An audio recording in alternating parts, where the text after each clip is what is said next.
Oi, gente, eu sou Ingrid Rosa, estudante do Instituto Federal Fluminense, professora residente do Liceu.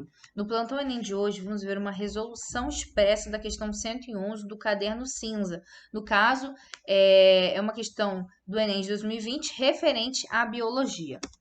Vamos à questão. O dióxido de carbono passa para o estado sólido, que é o gelo seco, a uma temperatura de menos 78 graus e retoma ao estado gasoso a temperatura ambiente. O gás é facilmente solubilizado em água, capaz de absorver radiação infravermelha da superfície da Terra e não conduzir eletricidade. Ele é utilizado como matéria-prima para a fotossíntese até o limite da saturação.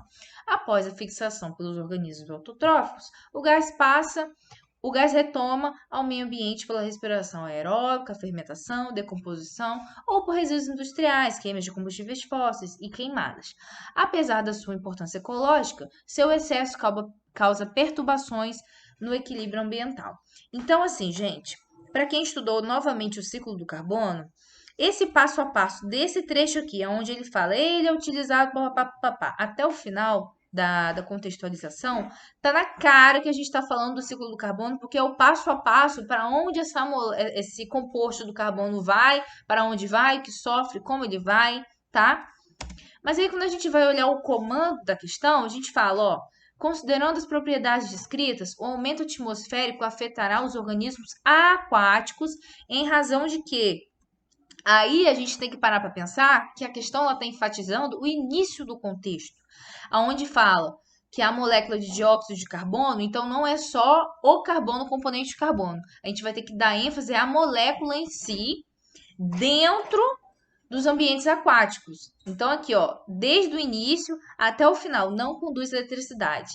Essa parte do contexto é para a gente entender que tipo de dano essa molécula, com essas propriedades, pode causar a animais ou vegetais que vivem em ambientes aquáticos. Para isso, a gente tem que entender que mudança ocorrente na água pode causar um dano para esses seres vivos. Então, aqui a gente vai analisar a mudança que pode ocorrer. Quando ele fala assim, ó, em razão da, e a gente tem que marcar uma alternativa, ele está perguntando em razão de que mudança, de que acontecimento, o que, que vai acontecer na água, que tipo de poluição, que tipo de reação que vai acontecer para causar um dano a esses animais ou esses vegetais. Entendem? Então vamos lá, ó.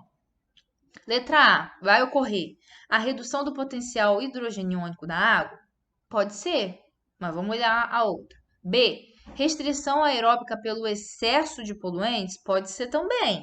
Vamos lá, vamos continuar olhando. C, diminuição de emissão de oxigênio pelos autotróficos? Essa aqui não pode ser de jeito nenhum. Tá errado. Por quê? Se a gente tem mais CO2 na água, supõe-se que mais um componente, uma quantidade maior, para que os autotróficos possam fazer a fotossíntese, onde eles pegam gás carbônico e liberam oxigênio. Então, se você tem mais gás carbônico, não tem problema, você vai ter uma maior taxa de fotossíntese, não é? Faz todo sentido.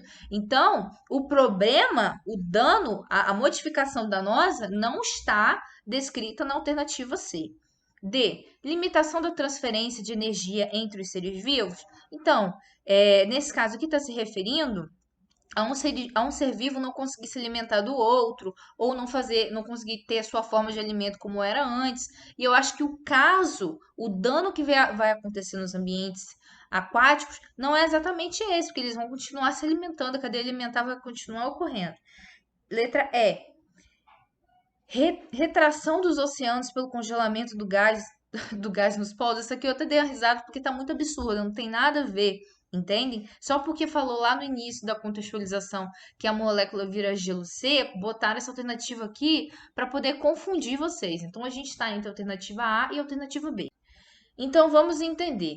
Geralmente, quando o ciclo do carbono é enfatizado nessas questões, mas falam sobre o dano aos ambientes aquáticos, aos mares, né? Geralmente o alvo é a acidificação dos oceanos.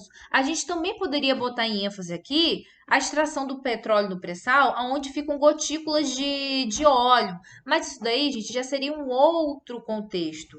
E por que que, no caso, tem certeza que a questão fala sobre a acidificação dos oceanos? Por conta das alternativas. Porque a única alternativa viável que está certa fala exatamente do o que acontece no oceano que caracteriza a acidificação, que é uma modificação danosa tanto aos seres que são vegetais, tanto aos seres que são animais. Se fosse a questão do dano das gotículas de óleo, provavelmente as alternativas seriam outras e o contexto ia enfatizar outras coisas. Tanto que vocês podem ver que aqui no contexto ele enfatiza muito bem a questão da molécula passar para o estado sólido, ser facilmente solubilizada na água, tá? Então vocês têm que ter essas pegadas. E infelizmente não deu tempo de falar isso na nossa aula do ciclo do carbono, porque o ciclo do carbono não tem uma ordem para analisar e tem muitas coisas para analisar. Vamos fazer uma aula futuramente só sobre isso. A maneira simples de entender ocorre, né, a emissão do gás carbônico. O gás carbônico vai para a atmosfera, mas por conta dele ser solúvel e por conta da reação da temperatura, ele acaba indo para o ambiente aquático e prejudicando os seres vivos daqui. Aqui já é a forma mais complicada, que eu vou resumir. A gente tem essa liberação do H+, onde o ambiente fica mais ácido, e mudando o pH, aumentando o pH do mar, a gente tem uma série de modificações no ritmo, né, no organismo desses seres. E tem também a modificação do cálcio, do componente cálcio, do quanto ele é fornecido no ambiente aquático, e isso interfere a vida de diferentes animais e vegetais, principalmente moluscos, entre outras questões, outros animais. Por conta disso, gente, a nossa questão a nossa alternativa correta é a redução do potencial hidrogeniônico da água, onde caracteriza o aumento do pH dos mares e por conta disso é prejudicial a todos os seres vivos do mar, que estão vivendo no mar. É isso aí, galera. Espero que vocês tenham gostado. Tchau, tchau.